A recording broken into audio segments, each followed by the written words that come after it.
you for standing by. Good day, everyone, and welcome to the Amazon.com third quarter 2024 financial results teleconference. At this time, all participants are in a listen-only mode. After the presentation, we will conduct a question-and-answer session. Today's call is being recorded, and for opening remarks, I will be turning the call over to the Vice President of Investor Relations, Mr. Dave Fildes. Thank you, sir. Please go ahead. Hello, and welcome to our Q3 2024 financial results conference call. Joining us today to answer your questions is Andy Jassy, our CEO, and Brian Olsavsky, our CFO. As you listen to today's conference call, we encourage you to have our press release in front of you, which includes our financial results as well as metrics and commentary on the quarter. Please note, unless otherwise stated, all comparisons in this call will be against our results for the comparable period of 2023. Our comments and responses to your questions reflect management's views as of today, October 31st, 2024 only, and will include forward-looking statements. Actual results may differ materially. Additional information about factors that could potentially impact our financial results is included in today's press release and our filings with the SEC, including our most recent annual report on Form 10-K and subsequent filings. During this call, we may discuss certain non-GAAP financial measures. In our press release, slides accompanying this webcast, and our filings with the SEC, each of which is posted on our IR website, you will find additional disclosures regarding these non-GAAP measures, including reconciliations of these measures with comparable GAAP measures. Our guidance incorporates the order trends that we've seen to date and what we believe today to be appropriate assumptions. Our results are inherently unpredictable and may be materially affected by many factors, including fluctuations in foreign exchange rates, changes in global economic and geopolitical conditions and customer demand and spending, including the impact of recessionary fears, inflation, interest rates, regional labor market constraints, world events, the rate of growth of the internet, online commerce, cloud services, and new and emerging technologies, and the various factors detailed in our filings with the SEC.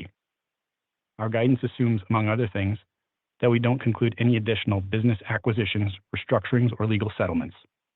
It's not possible to accurately predict demand for our goods and services, and therefore our actual results could differ materially from our guidance.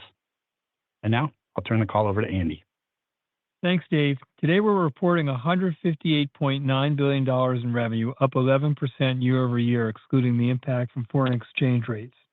Operating income was $17.4 billion, up 56% year over year, and trailing 12-month free cash flow adjusted for equipment finance leases was $46.1 billion, up 128% or $25.9 billion year over year. As always, we're focused on making our customers' lives better and easier and thinking long-term with respect to how we can keep helping customers and build a successful business that outlasts all of us.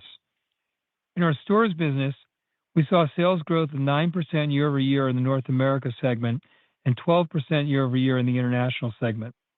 Our team continues to focus on the inputs that matter most to customers: really broad selection, low prices, fast and free delivery, and a range of compelling Prime member benefits, including our recent additions of unlimited grocery delivery from Whole Foods Market, Amazon Fresh, and local third-party grocery partners for $9.99 a month, and fuel savings of 10 cents a gallon at BP, Amoco, and AMPM stations in the U.S.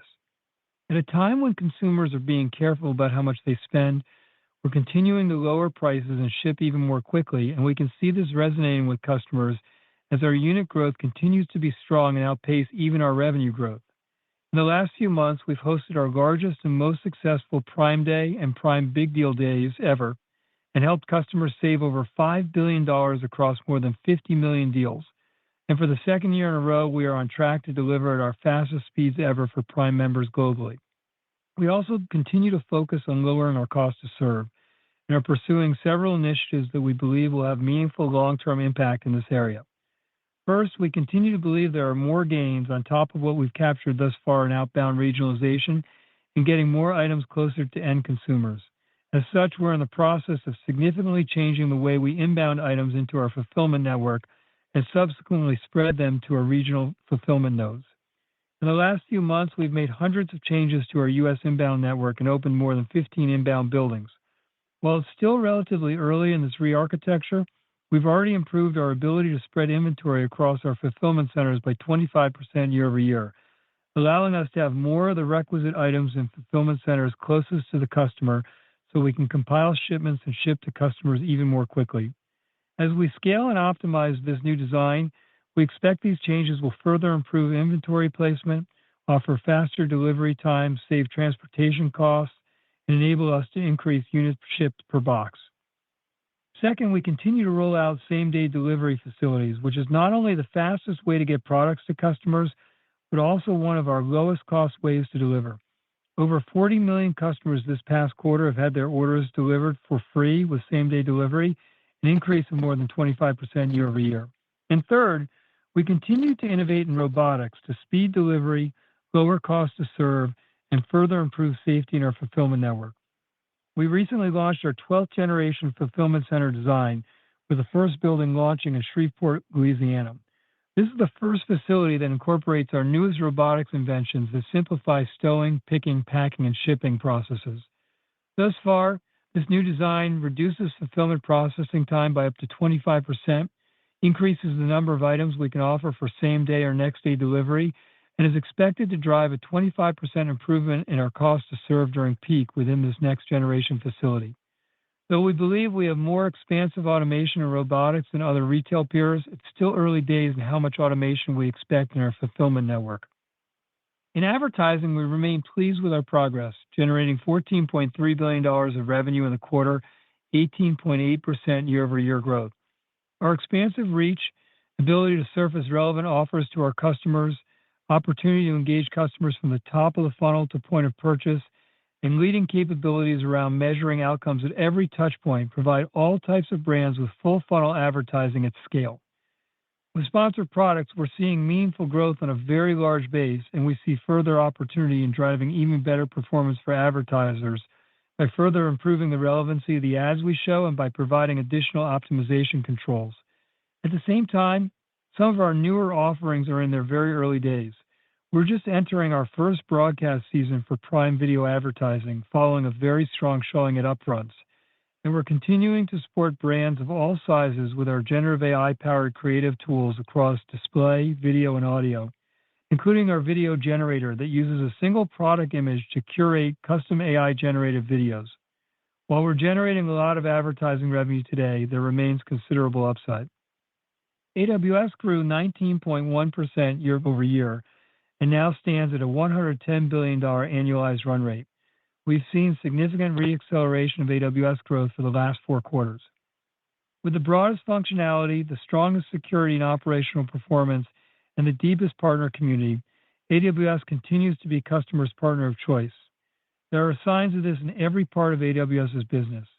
We see more enterprises growing their footprint in the cloud, evidenced in part by recent customer deals with the AMZN Banking Group, Booking.com, Capital One, Fast Retailing, Itaú Unibanco, National Australia Bank, Sony, T-Mobile, and Toyota. You can look at our partnership with NVIDIA called Project SIBA, where NVIDIA has chosen AWS's infrastructure for its R&D supercomputer, due in part to AWS's leading operational performance and security.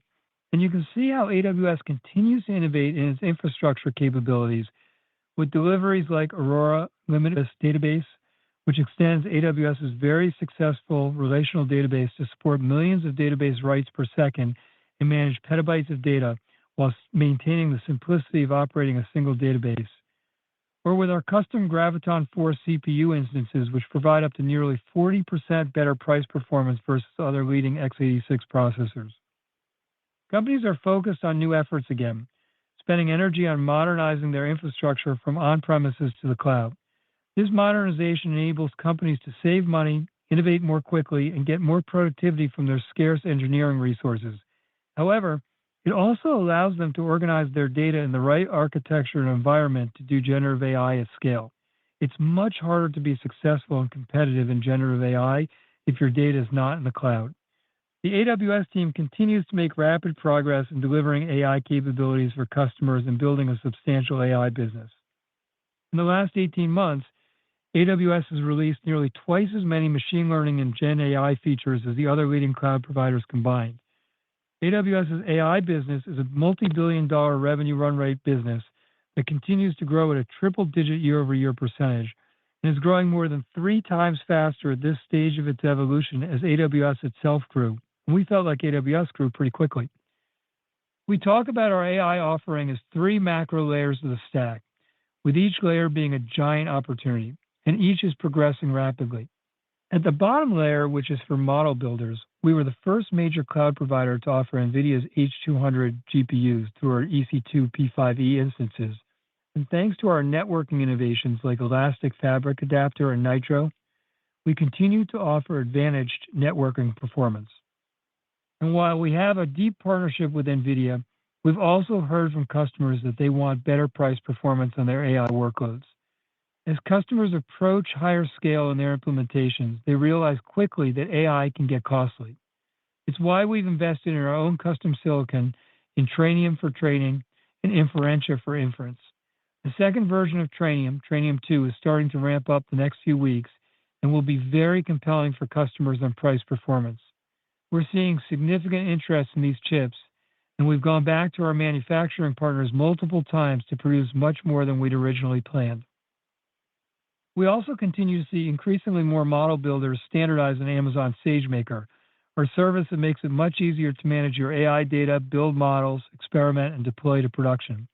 This team continues to add features at a rapid clip, punctuated by SageMaker's unique HyperPod capability, which automatically splits training workloads across more than 1,000 AI accelerators, prevents interruptions by periodically saving checkpoints and automatically repairing faulty instances from their last saved checkpoint, and saving training time by up to 40%.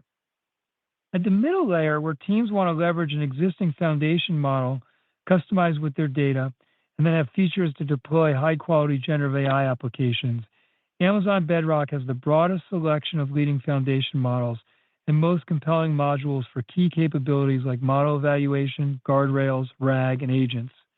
Recently, we've added Anthropic's Claude 3.5 Sonnet model, Meta's Llama 3.2 models, Mistral's Large 2 models, and multiple stability AI models. We also continue to see teams use multiple model types from different model providers and multiple model sizes in the same application. There's muck and orchestration required to make this happen, and part of what makes Bedrock so appealing to customers and why it has so much traction is that Bedrock makes this much easier. Customers have many other requests, access to even more models, making prompt management easier, further optimizing inference costs, and our Bedrock team is hard at work making this happen. At the application or top layer, we're continuing to see strong adoption of Amazon Q, the most capable generative AI-powered assistant for software development and to leverage your own data.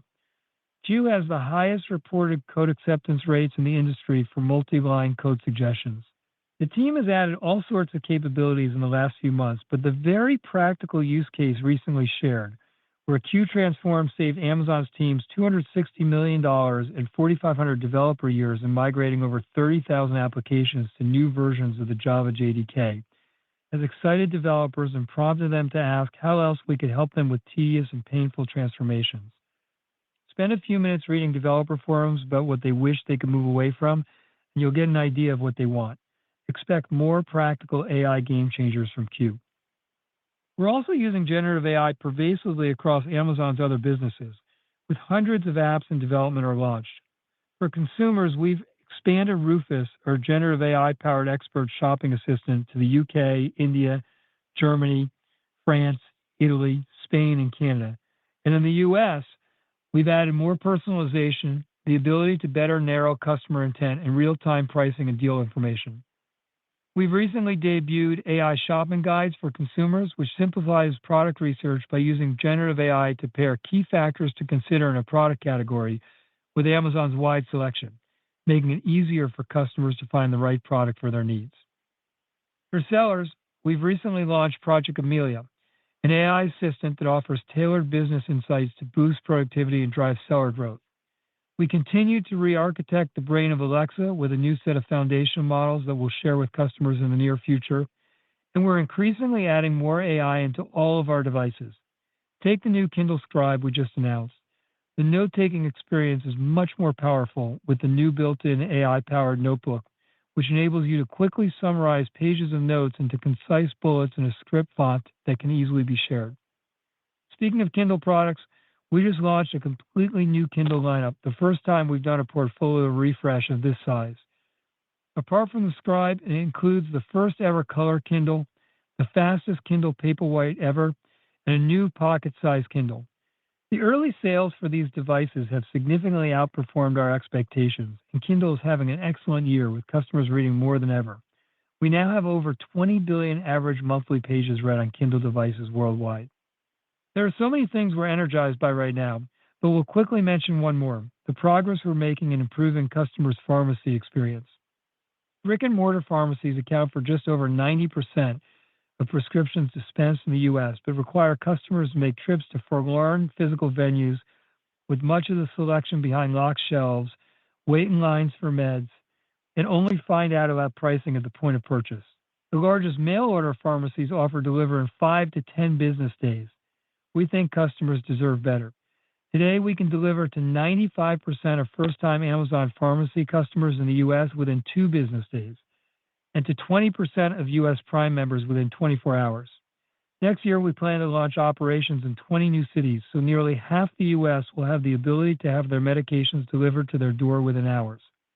We believe making it easier for customers to get their medications will improve medication adherence, which we know can directly improve health outcomes. Across Amazon, we have a lot coming in the next few months. We eagerly look forward to sharing these with customers, and a big thank you to my Amazon teammates around the world for all their hard work. And with that, I'll turn it over to Brian for a financial update. Thanks, Andy. Let's start with our top-line financial results. Worldwide revenue was $158.9 billion, an 11% increase year over year, excluding a 20 basis point unfavorable impact of foreign exchange. As a reminder, our Q3 guidance had anticipated a larger unfavorable impact of approximately 90 basis points. Worldwide operating income increased 56% year over year to $17.4 billion, our highest quarterly operating income ever, and was $2.4 billion above the high end of our guidance range. We remain focused on streamlining and managing costs in a way that allows us to continue inventing for customers in a cost-effective way. In the third quarter, North America segment revenue was $95.5 billion, an increase of 9% year over year. International segment revenue was $35.9 billion, an increase of 12% year over year. Worldwide paid units accelerated to 12% growth year over year as our customers continue to come to Amazon for low prices, broad selection, and convenient, fast delivery. Prime remains a core contributor to this growth. Year-over-year paid membership growth accelerated in Q3 for both the U.S. and globally, helped by our 10th annual Prime Day event in mid-July. Customers are enjoying even faster delivery speeds, which also helps drive strong growth in items like everyday essentials. This includes items like health, beauty, and personal care, as well as non-perishable grocery.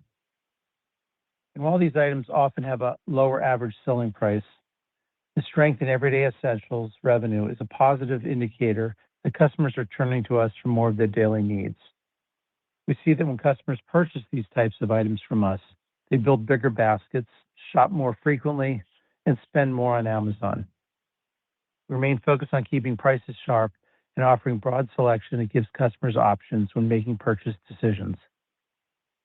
Shifting to profitability, our North America and international segments each delivered their 7th consecutive quarter of year-over-year operating margin improvement.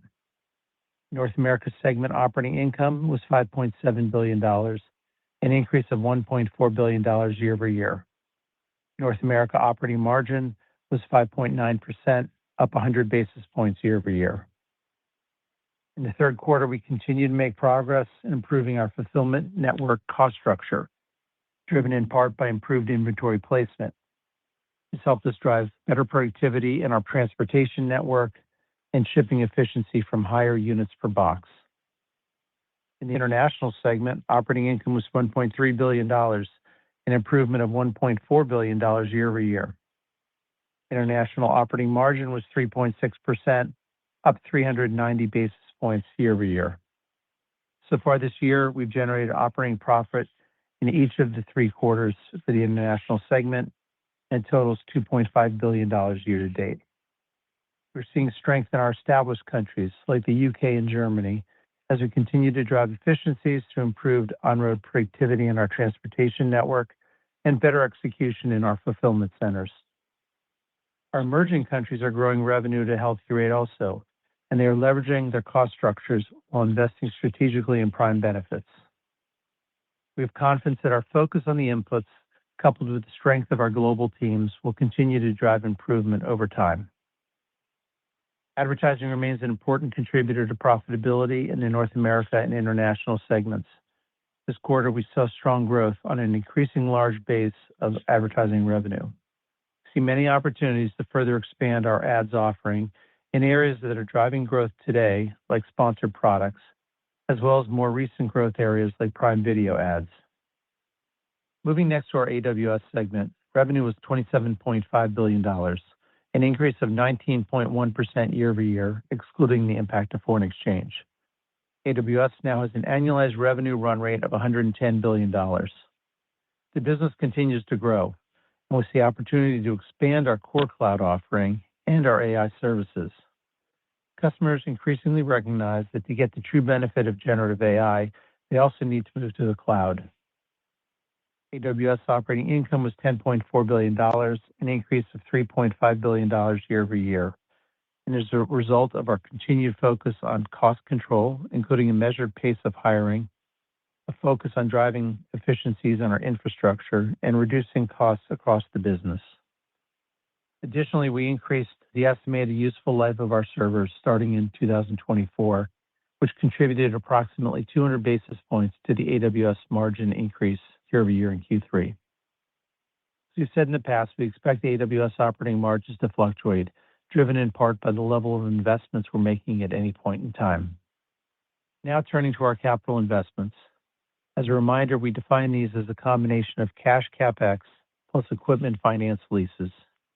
Year-to-date capital investments were $51.9 billion. We expect to spend approximately $75 billion in CapEx in 2024. The majority of the spend is to support the growing need for technology infrastructure. This primarily relates to AWS as we invest to support demand for our AI services, while also including technology infrastructure to support our North America and international segments. Additionally, we're continuing to invest in our fulfillment and transportation network to support the growth of the business, improve delivery speeds, and lower our cost to serve. This includes investments in same-day delivery facilities, in our inbound network, and as well in robotics and automation. We're encouraged by the start of the holiday season, which kicked off in October with a strong Prime Big Deal Days. We are ready to serve customers throughout the season, and I want to thank our teams across Amazon for delivering 2 very large Prime member events in the past 4 months, and for getting us ready to delight customers during this holiday season. With that, let's move on to your questions.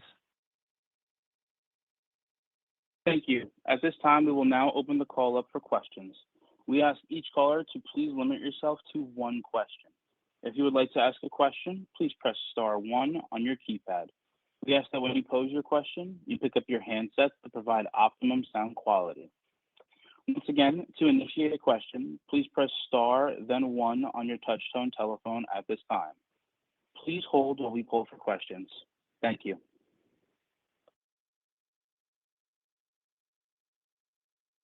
And the first question comes from the line of Doug Anmuth with JP Morgan. Please proceed with your question. Thanks so much for taking the questions.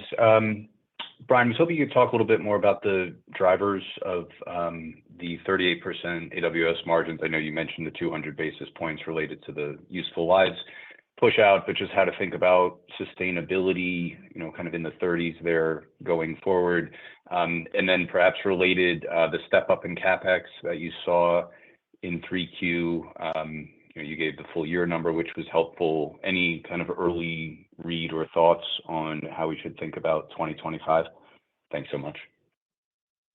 Okay, thanks, Doug. Let me start with AWS.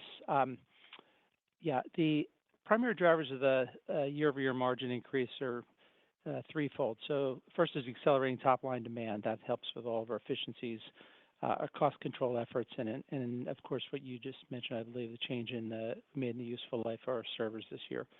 Let me remind you on that one. We made the change in 2024 to extend the useful life of our servers. This added about 200 basis points of margin year over year. On cost control, there's been a number of areas. It's first is hiring and staffing. We're being very measured in our hiring, and you can tell as a company our office staff is down slightly year over year, and it's flat to the end of last year. So we're really working hard to maintain our efficiencies, not only in the Salesforce and other areas and production teams, but also in our infrastructure areas. Infrastructure is a big part of our cost structure in AWS, and we're probably the best at matching up supply and demand and driving cost efficiencies and driving those operations very strongly. And I think you saw that this quarter, especially on the higher volume. Over time, this margin will fluctuate in the segment. There's a number of factors to keep in mind, including our level of investment in the amount of innovation and product development we're doing for new products and services, changes in our staffing for sales and support organizations, and of course, capital to support customer growth and to build cost-performant chips for our customers' applications. So, and as I mentioned, we do a really good job of matching supply and demand. And when you do that in this business, it can result in quarters like we just saw. Yeah, I'll take the CapEx part of that. As Brian said in his opening comments, we expect to spend about $75 billion in 2024. I suspect we'll spend more than that in 2025. And the majority of it is for AWS, and specifically the increased bumps here are really driven by generative AI. As I was mentioning in my own opening comments, our AI business is a multi-billion-dollar business that's growing triple-digit percentages year over year, and is growing 3 times faster at its stage of evolution than AWS did itself. And we thought AWS grew pretty fast. And so the thing to remember about the AWS business is the cash life cycle is such that the faster we grow demand, the faster we have to invest capital in data centers and networking gear and hardware. And of course, in the hardware of AI, the accelerators or the chips are more expensive than in the CPU hardware. And so we invest in all of that up front in advance of when we can monetize it with customers using the resources. But, of course, a lot of these assets are many-year useful life assets. Data centers, for instance, are useful assets for 20 to 30 years. And so I think we've proven over time that we can drive enough operating income and free cash flow to make this a very successful return on invested capital business. And we expect the same thing will happen here with generative AI. It is a really unusually large, maybe once in a lifetime type of opportunity. And I think our customers, the business, and our shareholders will feel good about this long term, that we're aggressively pursuing it. And our next question comes from the line of Ross Sandler with Barclays. Please proceed with your question. Andy, if I could push on that last answer, you talk about how AI is about the same size but growing way faster than early AWS. And if we look back, at the market in like the early 2010s, it was hyper competitive on pricing. Your margins were below 15%, I believe, back then.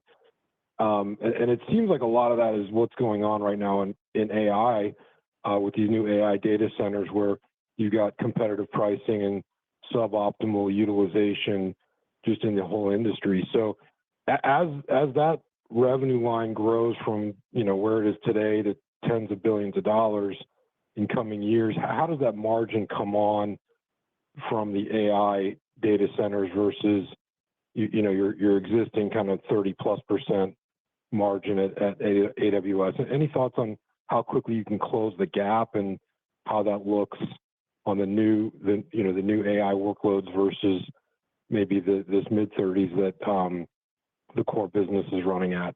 Thank you very much. Yeah. So some quick context, Ross. I think one of the least understood parts about AWS over time is that it is a massive logistics challenge. If you think about, we have 35 or so regions around the world, which is an area of the world where we have multiple data centers, and then probably about 130 availability zones or data centers. And then we have thousands of SKUs we have to land in all those facilities. And if you land too little of them, you end up with shortages, which end up in outages for customers. So most don't end up with too little, they end up with too much. And if you end up with too much, the economics are woefully inefficient. And I think you can see from our economics that we've done a pretty good job over time at managing those types of logistics and capacity. And it's meant that we've had to develop very sophisticated models in anticipating how much capacity we need where in which SKUs and units. And so, I think that the AI space is for sure earlier stage and more fluid and dynamic than our non-AI part of AWS. But it's also true that people aren't showing up for 30,000 chips, in a day. They're planning in advance. So we have very significant demand signals giving us an idea about how much we need. And I think that one of the differences, if you were able to get inside of the economics of the different types of providers here, is how well they manage that utilization and that capacity. It has a very direct impact on what kind of margins you have over time and what kind of capital efficiency you also have over time. And so I think you're right, Ross, that there are some similarities in the early days here of AI where the offerings are new and people are very excited about it. It's moving very quickly, and the margins are lower than what I think they will be over time. The same was true with AWS. If you looked at our margins around the time you were citing in 2010, they were pretty different than they are now. And I think as the market matures over time, they're going to be very healthy margins here in the generative AI space. And the next question comes from the line of Brian Novak with Morgan Stanley. Please proceed with your question. Thanks for taking my questions. Hey, Andy, I have two. The first one, I feel like we talk a lot about your targets and sort of North Stars for domestic profitability. Can you talk to us a little bit about how you think about the drivers of international retail profitability from here and sort of how you think conceptually where the margins could go and what drives them there? And then the second one, I wanted to sort of ask you more about the robotics that you mentioned. I know you've been investing in robotics now for quite a few years. Where are you now in that journey, and how do we think about the next largest areas of investment in robotics in the warehouse network? Thanks. Hey, thanks, Brian. This is Brian. Let me take the first part of that question on international segment profitability. So, if you've looked at the trends, we see quarter-to-quarter fluctuations certainly in operating profit in the international segment, but we're starting to see clear trend lines that are moving positive and above zero. And for each of the last 7 quarters, as I mentioned, we've had year-over-year improvement in op margin, and in the last quarter, operating income was up $1.4 billion versus the prior year. So, really it is a lot of the same factors you're seeing in North America: lower cost to serve, greater contribution from advertising, improved selection, faster delivery speeds, which help drive consumer demand. And if you step back further, international is really a mix of our established countries where we've been operating for a long time, the UK, Europe, and Europe and Japan, and a number of emerging countries, including 10 new countries that we launched in the last 7 years. So there's a lot under the hood there, and there's different stories in each country. Each of them is on a different point in the path from launching to customer adoption to scaling towards profitability to then making consistent operating profits. So I think our expectations in each of those countries mirror those in North America, and we intend over the fullness of time that we're going to aim for North American margins, which are not static themselves. So we're happy with the performance. Glad to see a number above zero in many of the last few quarters, but really it's the story on a country by country basis that we're working hard. On the robotics piece, what I would say is even though we believe we have more expansive and advanced automation and robotics capabilities in our fulfillment network than other peers, it's so early with respect to what we're going to do automation and robotics-wise in our fulfillment network.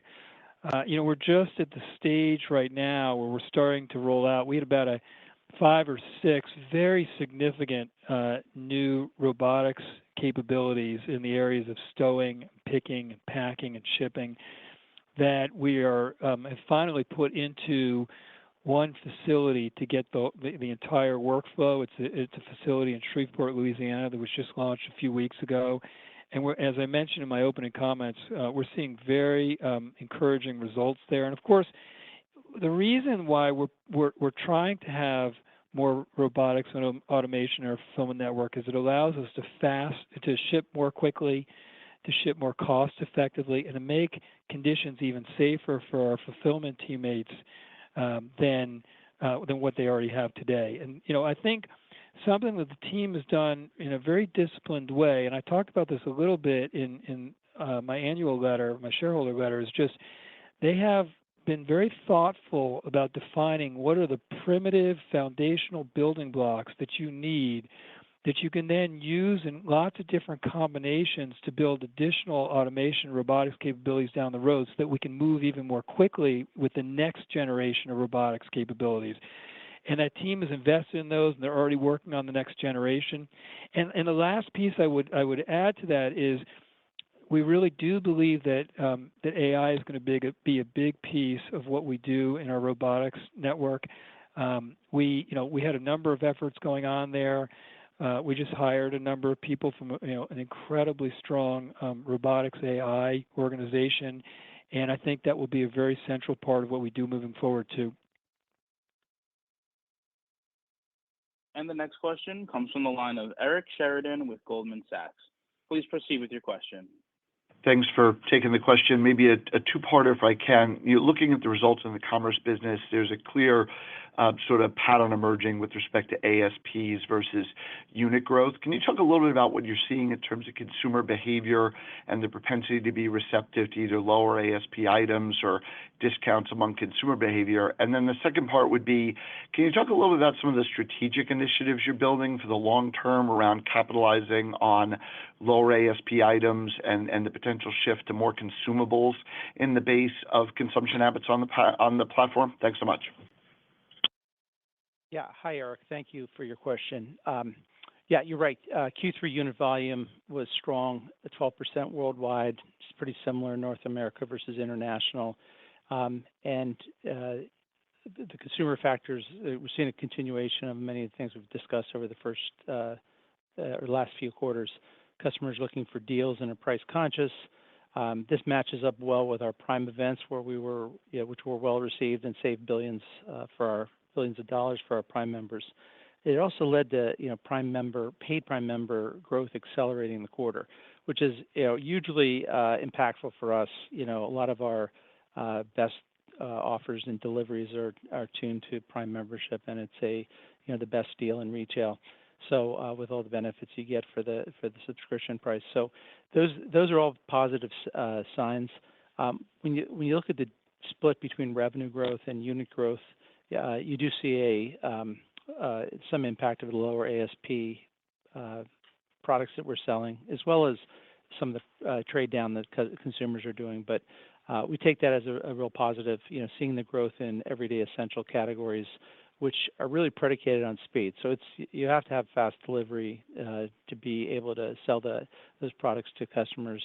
And when you do, it results in a stickier consumer relationship, higher orders, building larger baskets, which help our ship economics, and repeat orders are stronger. So those are all positive signs, and we will take any short-term degradation in ASP because what we're focused on primarily is free cash flow here, and we see the ability to unlock whole new elements of the consumer spend. I'll just add, Eric, on the lower ASP strategy. There's an expression that we've used a lot of times over the years that it's easy to lower prices, but it's much harder to be able to afford to lower prices.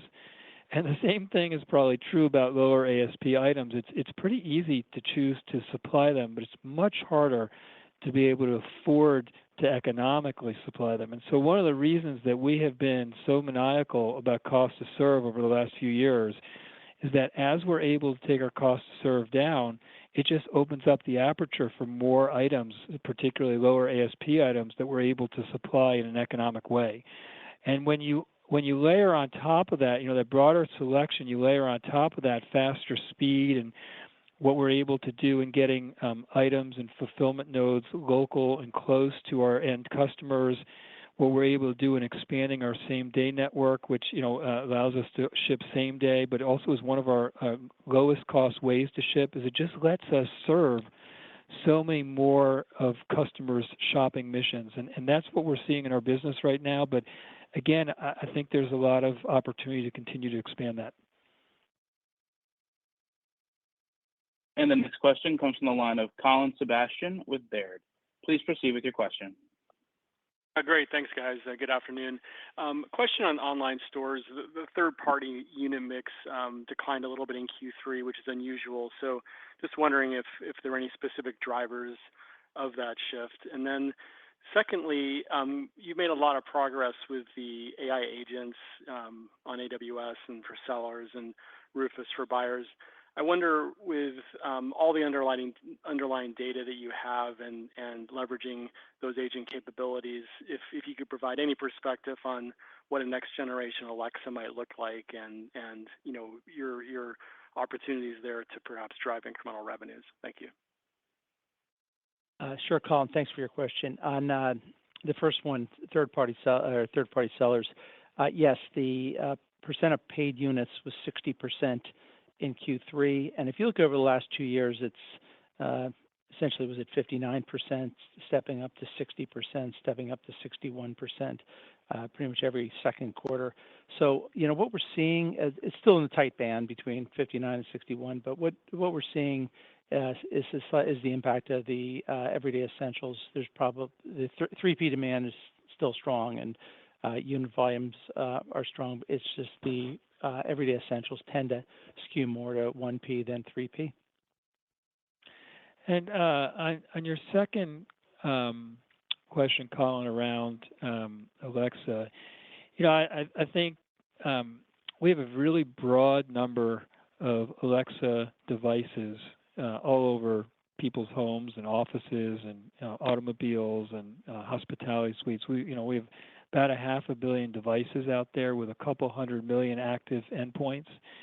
And when we first were pursuing Alexa, we had this vision of it being the world's best personal assistant, and people thought that was kind of a crazy idea. And I think if you look at what's happened in generative AI over the last couple of years, I think you're kind of missing the boat if you don't believe that's going to happen. It absolutely is going to happen. And so we have a really broad footprint where we believe if we re-architect the brains of Alexa with next generation foundational models, which we're in the process of doing, we have an opportunity to be the leader in that space. And I think if you look at a lot of the applications today that use generative AI, there's a large number of them that are having success in cost avoidance and productivity.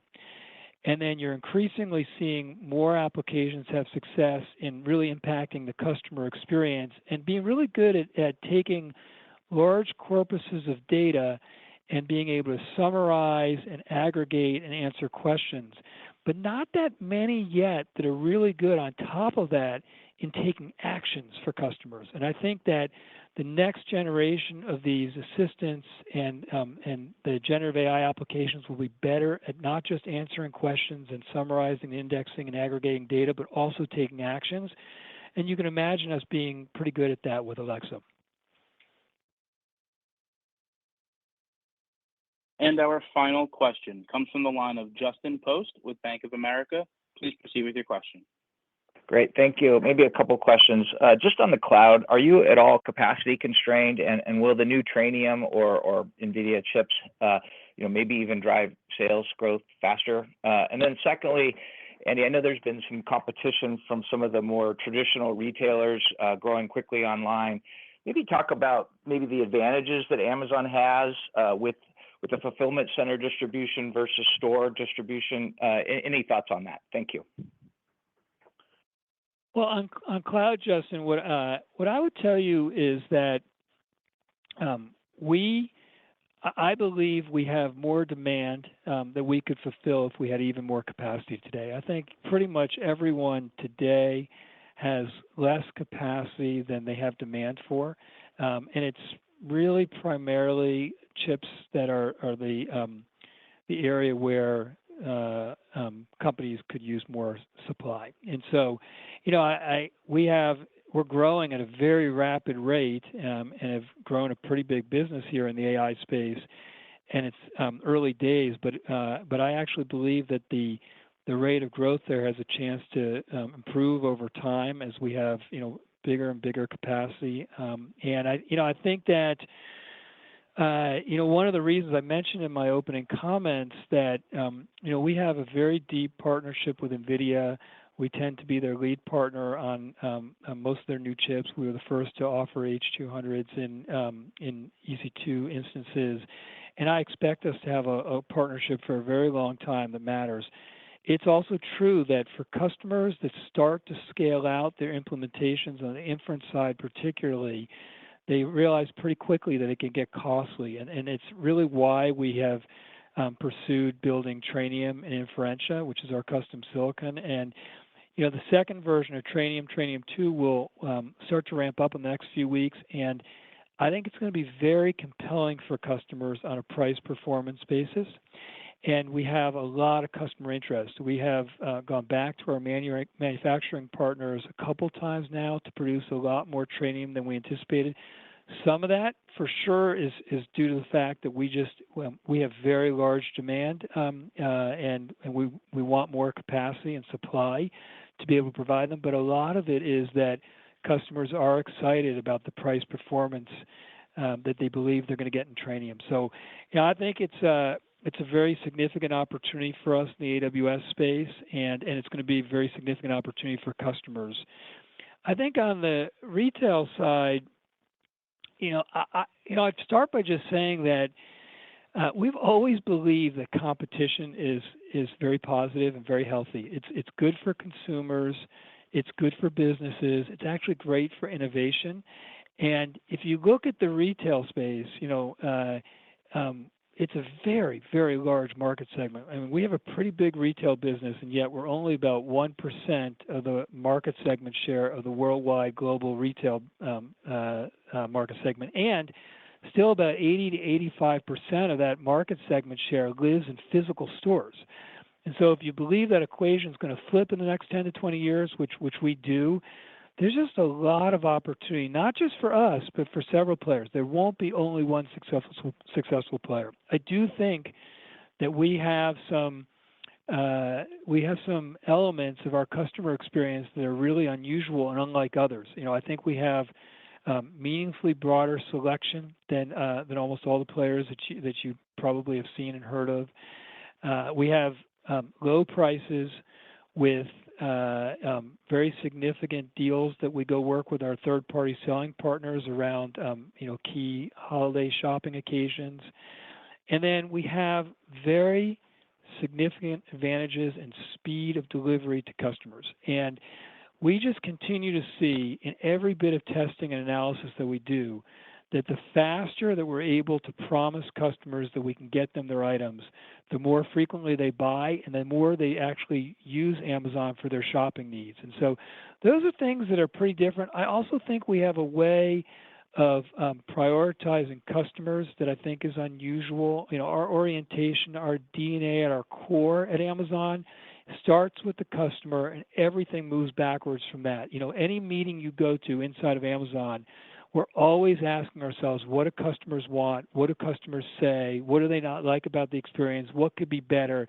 And that customer orientation is very important, not just in how you take care of customers, but the world changes quickly all the time, and the technology is changing really quickly. And so if you have the combination of strong technical aptitude, propensity, and a passion for inventing, and then also a customer orientation where it drives everything you do, I think you have an opportunity to continue to build great trust in a business over a long period of time. Thanks for joining us on the call today and for your questions. A replay will be available on our investor relations website for at least 3 months. We appreciate your interest in Amazon and look forward to talking with you again next quarter.